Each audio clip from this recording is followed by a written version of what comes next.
ఉచ్చిష్టమే మానసానుభవమే ప్రవాహ రూపంగా వెలికొచ్చినటువంటి వాగ్మాలకేది ఈ పామాల పద్యమాల అనే అలాగే పూలను దండగా గుచ్చి తాను ముందుగానే అలంకరించుకుని శ్రీరంగనాథుకు అర్పించింది.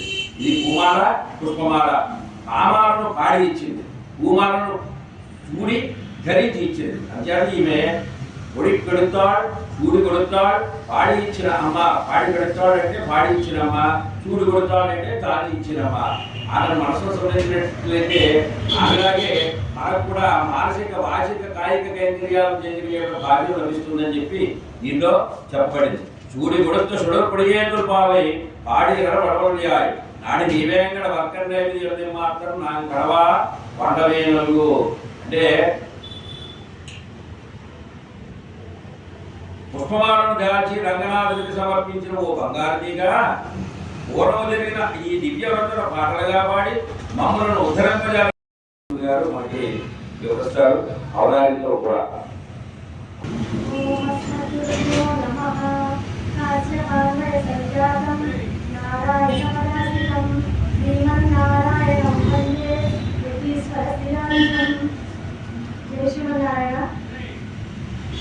ఏదైనా గ్రహంలో సాయం చేయటప్పుడు ముందుగా కన్యల్లో సాయిస్తారు. అందులో ముందుగా మన లీలాకుమారి అన్నమయ్య గురించి స్వామిగా చెప్పారు.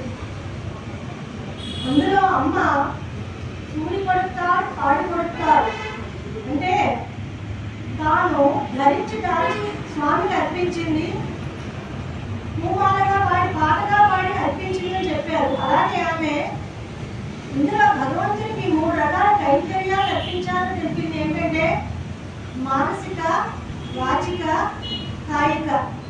అంటే భగవంతుడికి ఆ పరమాత్మకి మన కైంకర్యాలు చేయాలని అందరికీ అనిపిస్తుంది.